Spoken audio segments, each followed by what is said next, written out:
वालेकुम व रहमतुल्लाह। वालेकुम अस्सलाम व मैंने रहमतुल्लाहि बताया, व बरकातुहू। अस्सलाम वालेकुम व रहमतुल्लाहि व बरकातुहू।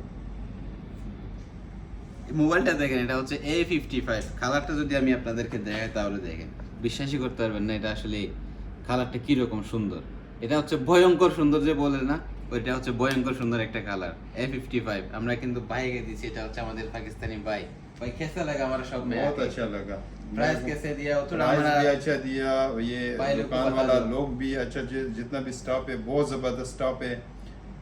इस दुकान में आया करो, ये बहुत प्यार से चाय भी पिलाएगा, हर चीज़, और प्राइस भी अच्छा देगा, और ये बहुत ज़बरदस्त लोग हैं। और आपका जो भाई है, बंधु है, उसको भी बता दो। वो तो मेरा तीन जो भाई हम इधर ही काम करते हैं, वो सब इधर ही आते हैं, जो भी चीज़ ज़रूरत है यहाँ से लेते हैं। बिल्कुल बराबर चीज़ देते हैं। अगर किसी चीज़ में फ़र्क आया तो फिर चेंज करते हैं या दूसरी चीज़ भी देता है। ये लोग ये नहीं करते कि हम ये शुरू बनाए, ये करें, ये भी नहीं करते। बहुत ज़बरदस्त लोग हैं। ইনশাআল্লাহ আপনারা চলে আসবেন। রিভিউ তো মোটামুটি পেয়ে গেছেন, দেরি করবেন না, চলে আসবেন ওয়াদি মারহাবাতে, দেরা দুবাই হরল্যান্ডস।